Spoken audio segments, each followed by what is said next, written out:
വയനാടിന് പ്രത്യേക പാക്കേജ് ആവശ്യപ്പെട്ട് കേരളത്തിൽ നിന്നുള്ള എംപിമാർ അമിത്ഷായെ കണ്ടു. പ്രിയങ്ക ഗാന്ധിയുടെ നേതൃത്വത്തിലാണ് ആഭ്യന്തരമന്ത്രിയെ കണ്ടത്. നാളെ വൈകിട്ടിനകം ഇക്കാര്യത്തിൽ എടുത്ത നടപടികൾ അറിയിക്കാമെന്ന് ആഭ്യന്തരമന്ത്രി അറിയിച്ചു എന്നാണ് പ്രിയങ്ക ഗാന്ധി പിന്നീട് പ്രതികരിച്ചത്.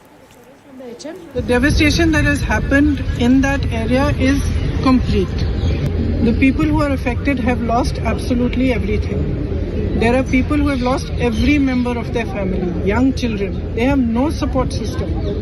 And in such circumstances, if the centre cannot step up, then it sends a very bad message to the entire country actually. 4 months have passed and that relief has not been forthcoming.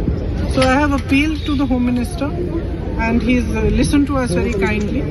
I have appealed to him that we rise above politics and truly recognize the pain and the suffering that these people have gone through. Because the suffering is immense. So it is just on behalf of all the MPs of Kerala, it was our appeal to them that they should consider this very seriously. നമുക്കറിയാം 4 മാസമായി വയനാട് ദുരന്തമുണ്ടായിട്ട് പ്രിയങ്ക അതാണ് പറയുന്നത്. 4 മാസമായി ആളുകളുടെ വേദന അത് മനസ്സിലാക്കണമെന്നുള്ള കാര്യം അദ്ദേഹത്തെ കണ്ടു പറഞ്ഞു.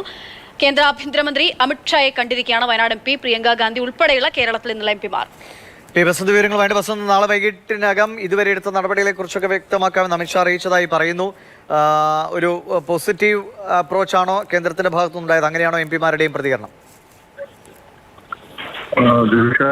വയനാട് ചുരൽമല ദുരന്തവുമായി ബന്ധപ്പെട്ടാണ് ഇന്ന് കേരളത്തിലെ MPമാരുമായി വയനാട് പ്രിയങ്ക ഗാന്ധി ആഭ്യന്തരമന്ത്രി അമിത്ഷായെ കണ്ടത്. നിവേദനവും നൽകിയിട്ടുണ്ട്. എല്ലാ MPമാരും ഒപ്പിട്ട 2200 കോടി രൂപ വേണമെന്നുള്ള കേരള സർക്കാരിന്റെ അതേ നിലപാട് തന്നെയാണ് നിവേദനത്തിലും ആവശ്യപ്പെട്ടിട്ടുള്ളത്. പ്രിയങ്ക ഗാന്ധി അക്കാര്യം തന്നെയാണ് പറഞ്ഞത്, ആവശ്യപ്പെട്ടത്. ഇക്കാര്യത്തിൽ അമിത്ഷാ പറഞ്ഞത് നാളെ ഇതുവരെ എടുത്തിട്ടുള്ള നടപടികൾ സംബന്ധിച്ച ഒരു വ്യക്തത വരുത്താം, അതോടൊപ്പം തന്നെ കൂടുതൽ സഹായം കേന്ദ്രത്തിന്റെ ഭാഗത്തുനിന്ന് ഉണ്ടാകും എന്നുള്ളൊരു സൂചനയും പ്രിയങ്ക ഗാന്ധി നൽകുന്നുണ്ട്.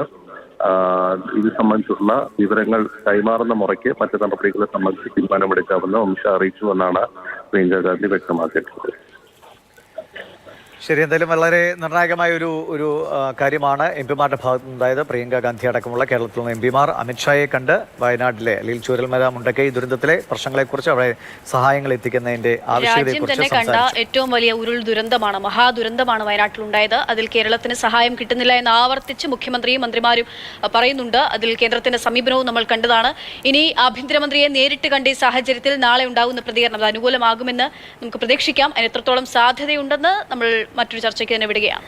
നാളെ ഇതുവരെ എടുത്ത തീരുമാനങ്ങൾ നാളെ വൈകുന്നേരത്തിനകം അറിയിക്കാമെന്നാണ് അമിത്ഷായിൽ നിന്ന് കിട്ടിയിരിക്കുന്ന വാക്ക്. പ്രിയങ്കയാണ് നേരത്തെ സംസാരിച്ചത്. പി. ബസന്താണ് വിശദാംശങ്ങൾ നൽകിയത്.